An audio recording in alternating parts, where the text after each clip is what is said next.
I'm an 80-year-old woman with a body that is winding down, but a mind that remains sharp as a tack. My memory is brilliant, perhaps a little too brilliant. As I'm prone to remembering things I would much rather forget. Such as the day I encountered the Witch of Whispering Woods. This isn't a story I've told many people, and for the longest time, I believed I would take it to my grave. But the burden has grown too heavy for my withered shoulders to bear, and all I want is to live out my final years in peace. God knows I need it. I grew up in a small Massachusetts town I will not name, raised in a middle-class family with 5 children. I was the baby, and my parents and siblings spoiled me. We lived in a small brick house on the edge of town, backed by acres of thick forest.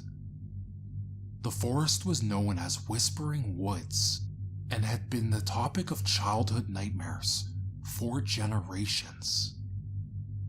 Even if you don't live in Massachusetts, or America for that matter, you have likely heard about the Salem witch trials. Well, our town wasn't too far from Salem, and we had a dark history of our own. According to local lore, a witch had been hanged in the Whispering Woods, and her wrathful spirit still lingered about. As a little girl, those stories terrified me to no end, and I made sure to stay out of Whispering Woods. I imagined all manner of grotesque creatures hiding in the shadows, and I pictured the witch herself as an old hag with glowing red eyes and teeth like butcher knives. I remember this one time I was playing ball with my sister Janet and threw it too far. It disappeared into the tree line. Janet went to retrieve it, and watching the brush swallow her up sent me into hysterics. I was convinced the witch would come and take my big sister away, never to be seen again. Fortunately, as I matured, my fears began to subside. By the fall of 1951, when I was 14 years old, I no longer believed in the Witch of Whispering Woods. The stories I had heard seemed silly and nonsensical, and besides, I was too busy with school and friends to let my imagination run wild. Still, Whispering Woods made me uneasy, and I continued to avoid the place. That is, until Marjorie Hill dared my best friend Patricia and I to spend the night there. Marjorie Hill was a loud, boisterous tomboy with long legs and a shock of curly red hair. She had a deep voice with a booming laugh and never seemed to shut up. Patricia and I found her obnoxious, and Marjorie knew this, so she went out of her way to annoy us both. Bet you wouldn't last 1 minute in Whispering Woods. You'd both run out crying, she taunted us in the schoolyard one morning. Go away, Marjorie, I snapped. Now, don't be like that. It's not my fault you're such a baby. She thumped my back, nearly knocking me right over. You're just a bully, Marjorie smirked. I dare you. I dare both of you to spend the night in Whispering Woods. My mouth dried up, the dam within me broke, and all my memories of childhood terror came flowing out. I began to shake, and Patricia put her arm around me. See, you are scared. Shut up, I'll do it, I yelled at her. As much as the thought horrified me, I couldn't give Marjorie the satisfaction of seeing me so terrified. Patricia looked at me like I had gone mad, but all I could do was focus on Marjorie's freckled face as it went from smug to shocked. Really? She stammered. You'll do it? Yes, but on one condition. My brother comes with us." Gerald was a year older than me, tall and built like an army tank. Despite his imposing appearance, he was a gentle giant, but not afraid to get his hands dirty, if need be. I'd feel much safer with him around. "Fine, bring Gerald," said Majori. She whirled around and started to walk away, then paused and looked back over her shoulder at Patricia and I. "Oh, and I'm coming too. I have to make sure you guys don't try anything funny." "Lorraine," Patricia whispered, once Majori was out of sight.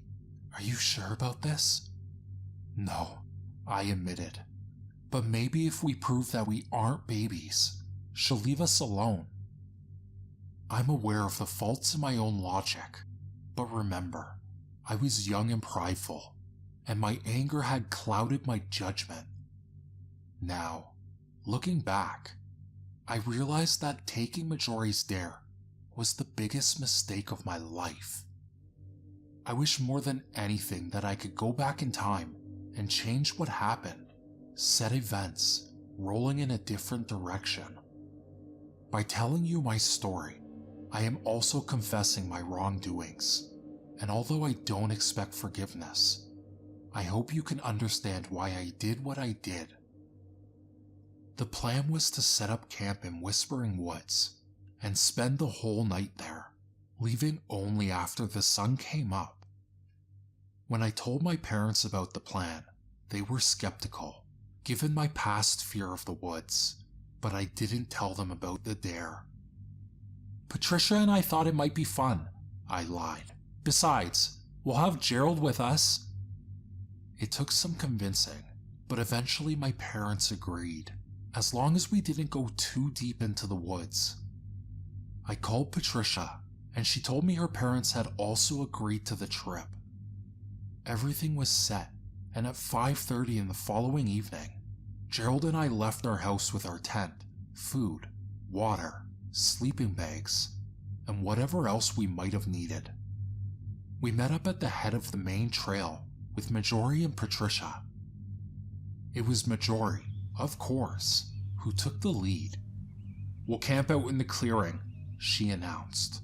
"The tree they hang the witch from used to stand there, but after she died, the bark turned to black, and the surrounding grass turned dry and yellow, so the townspeople cut it down, believing it to be cursed." "You just made that up," I accused. "No, I didn't. It's true." We walked the trail in relative silence. I marveled at how normal Whispering Woods appeared, with its towering trees and leafy green bushes. Birds chirped up in the branches, and squirrels scurried around the bush. It didn't look anything like a haunted forest should. That said, there was still something sinister in the air, clinging to us like thick black smoke. Patricia clung to my arm, her body stiff as a board, fear crackling beneath her skin like electricity. Gerald kept his hands shoved into his pockets, his face pale and tight-lipped. Only Majori remained unaffected, skipping along and humming to herself. The sky had turned hazy purple, with twilight by the time we arrived at the clearing.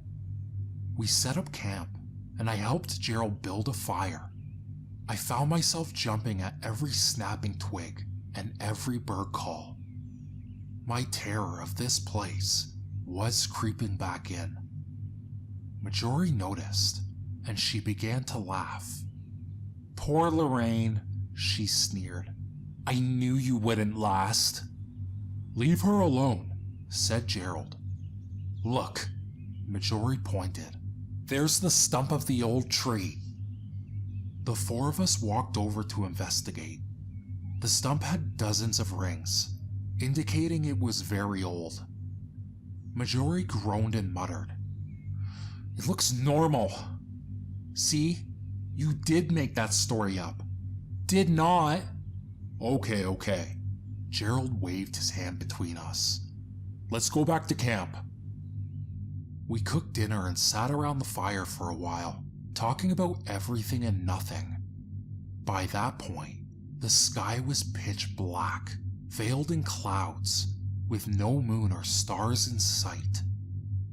Whispering woods had gone silent around us. There wasn't so much as a single cricket chirping. Patricia bumped her knee against mine and whispered, "I have to go to the bathroom." "So go." "No." Patricia shook her head. "I don't want to go alone." "Okay, I'll come with you." We excused ourselves and walked across the clearing to a small clump of bushes. I turned away to give my friend privacy while keeping an eye on the flickering fire. Gerald and Marjorie were huddled close together in a way that seemed a little too intimate. The thought of Marjorie Hill dating my brother made me sick to my stomach. "Lorraine," Patricia whispered. "Lorraine, come over here." I looked.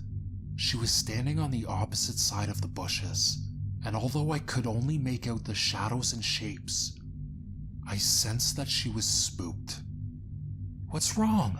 I asked, my voice cracking midway through. "Come here."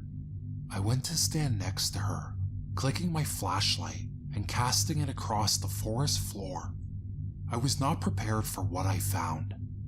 The biggest buck I had ever seen sprawled at our feet. Its neck was bent at a grotesque angle. Its swollen purple tongue bulged out, and pink, slimy intestines spilled out of a hideous gash along its belly. I dry heaved, my hands clutching my stomach. Patricia began to cry. She loved animals and couldn't stand seeing them hurt.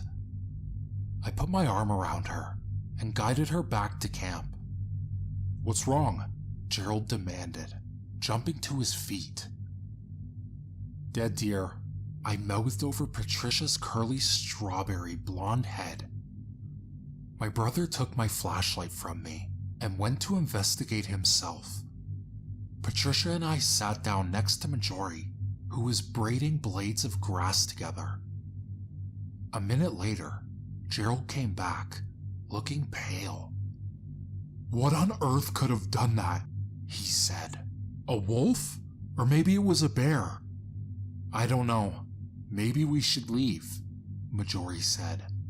"This was your idea," I reminded her, although I wouldn't mind leaving these woods. Not at all. "The carcass did look fresh," said Gerald. "It might not be sick."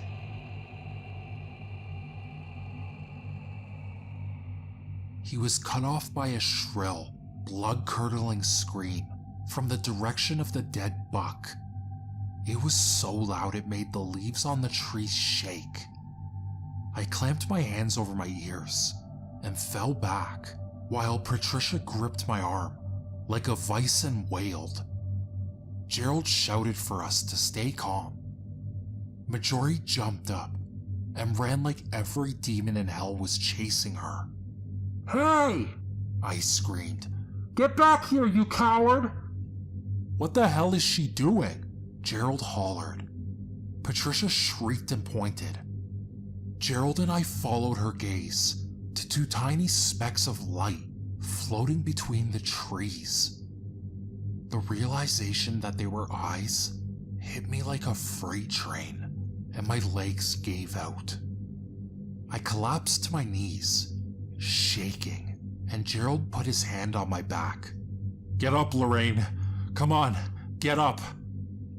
Behind the eyes came an animalistic hiss. There was rustling in the bushes, soft footsteps that sounded like gunfire in the dark. The thing moved closer, those eerie glowing eyes on us. Slowly, a form began to emerge. In the orange glow of the fire, I could make out a human shape, but not much beyond that. When Gerald reached for his flashlight, I screamed, but it was too late. My brother cast the light directly onto the thing before bellowing, "Run!" him and Patricia and I took off. The horrible abomination gave chase, snarling and hissing like a cat. I had seen it.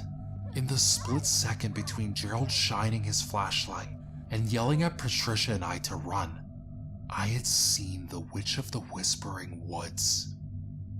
How I managed to process so much detail in such a short time span is a mystery to me. But whatever the case, the image of that creature has been seared into my mind like those brands put on a cattle. The witch was ghastly pale, with eyes that glowed like twin stars, and a gaping mouth filled with jagged, yellow teeth.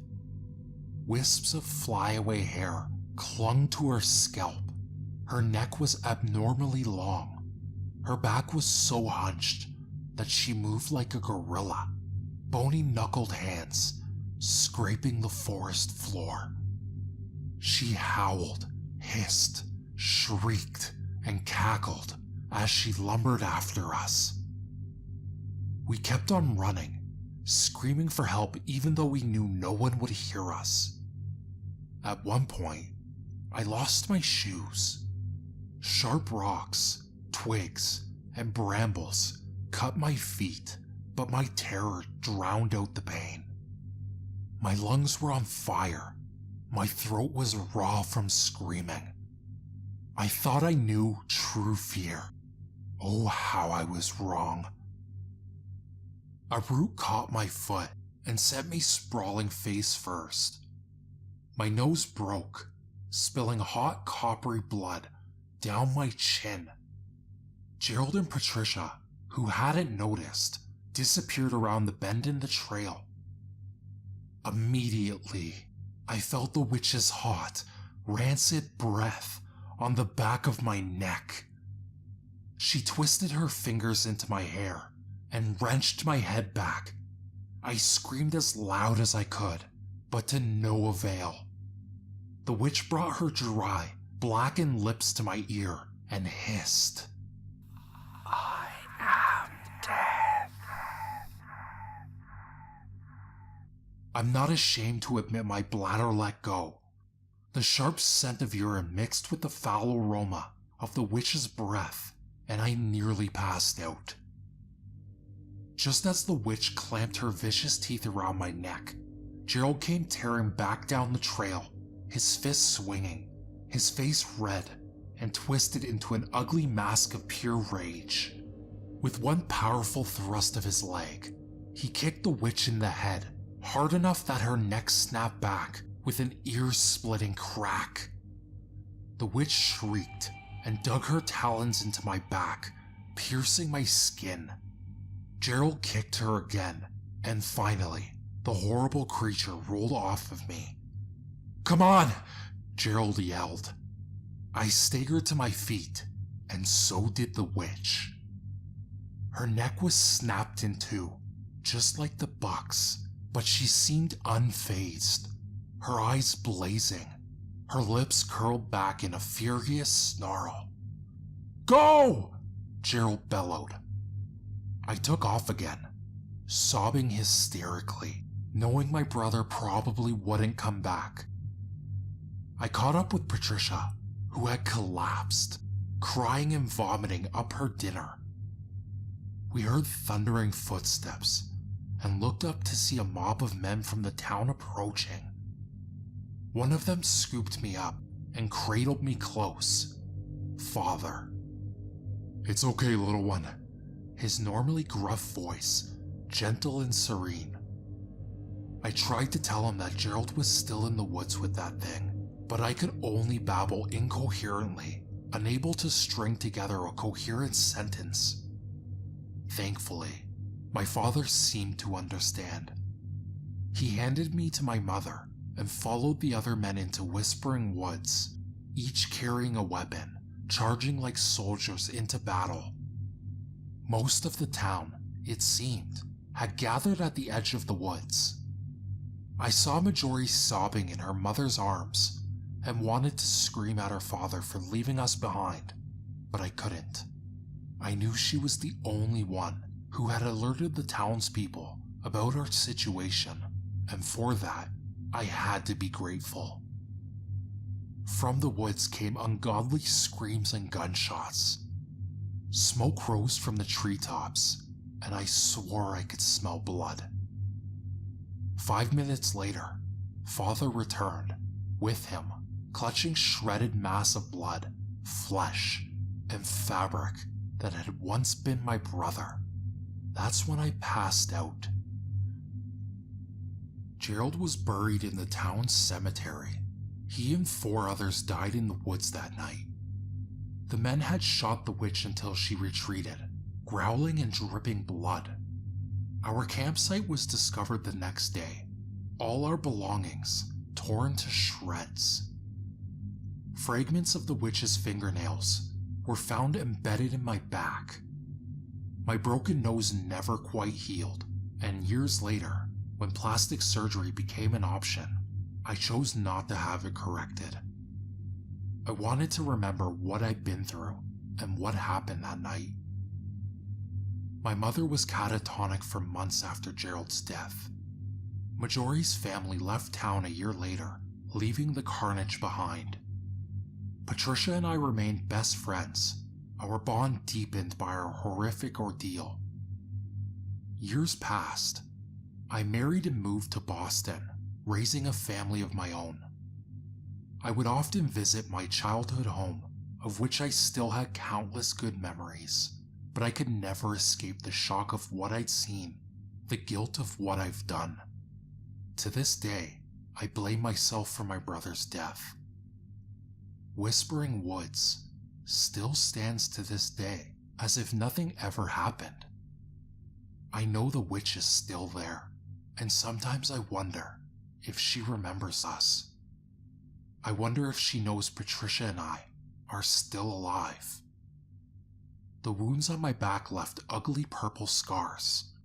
On the anniversary of that night, they tingle and burn.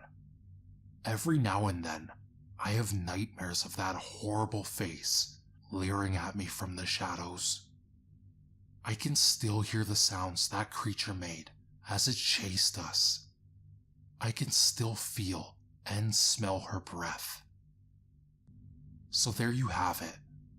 That's the story of my night in Whispering Woods. The story of how my brother died to protect me. The story of the scars on my back. I don't blame Majori for what happened. She didn't truly believe there was a witch in Whispering Woods, and she couldn't have known what would happen. I haven't seen her since she moved away. I wonder where she is now, if she's even still alive. Does she blame herself too? This past week, Patricia passed away from old age. I returned to the town for her funeral, and after the mourners had left, I went to visit Gerald's grave. "Take care of Patricia once she gets to heaven," I whispered, "just like you took care of me." As I turned and walked away, I swear I felt a strong hand on my back, pushing me forward. But it was probably just the wind.